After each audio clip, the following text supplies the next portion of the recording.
नमस्कार मेरे प्यारे देशवासियों, आज मैं अपनी बात की शुरुआत एक वेद वाक्य के साथ करना चाहता हूं। कृतं में दक्षिणे हस्ते जयो में सव्य आहितः। इस बात को भारत के संदर्भ में देखें तो बहुत सीधा साधा अर्थ यही है, हमारे देश ने एक तरफ कर्तव्य का पालन किया तो दूसरी तरफ उसे बड़ी सफलता भी मिली। कल 21 अक्टूबर को भारत ने 1 बिलियन 100 करोड़ वैक्सीन डोज का कठिन लेकिन असाधारण लक्ष्य प्राप्त किया है। इस उपलब्धि के पीछे 130 करोड़ देशवासियों की कर्तव्य शक्ति लगी है। इसलिए ये सफलता भारत की सफलता है, हर देशवासी की सफलता है। मैं इसके लिए सभी देशवासियों को हृदय से बधाई देता हूं। साथियों, 100 करोड़ वैक्सीन डोज ये केवल एक आंकड़ा नहीं है, ये देश के सामर्थ्य का प्रतिबिंब है,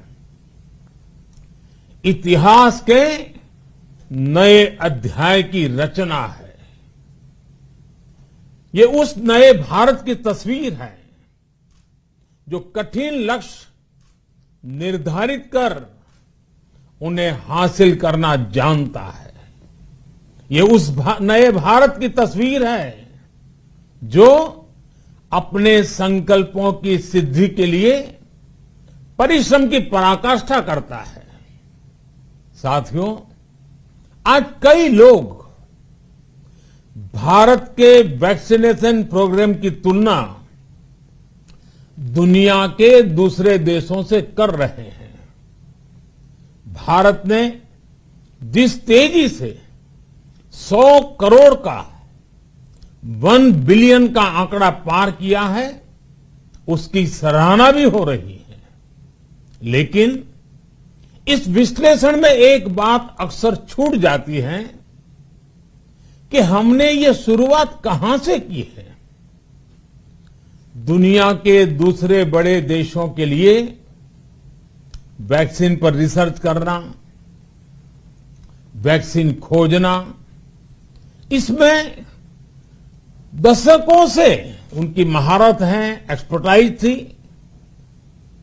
भारत अधिकतर इन देशों की बनाई वैक्सीनेशन पर ही निर्भर रहता था, हम बाहर से मंगवाते थे। इसी वजह से जब 100 साल की सबसे बड़ी महामारी आई तो भारत पर सवाल उठने लगे, क्या भारत इस वैश्विक महामारी से लड़ पाएगा? भारत दूसरे देशों से इतनी वैक्सीन खरीदने का पैसा कहां से लाएगा कि महामारी को फैलने से रोक सके? भांति भांति के सवाल थे। लेकिन आज ये 100 करोड़ वैक्सीन डोज हर सवाल का जवाब दे रहा है।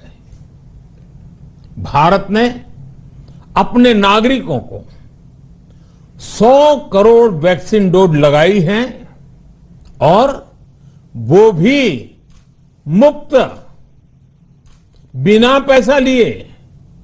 साथियों, 100 करोड़ वैक्सीन डोज का एक प्रभाव ये भी होगा कि दुनिया अब भारत को कोरोना से ज्यादा सुरक्षित मानेगी।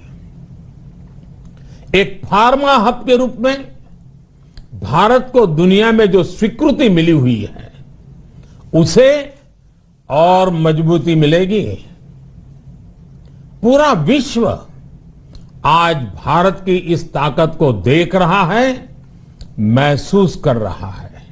इंडिया टीवी हर वक्त हर जगह डाउनलोड करने के लिए सर्च करें India TV news Google play store या ऐप स्टोर पर।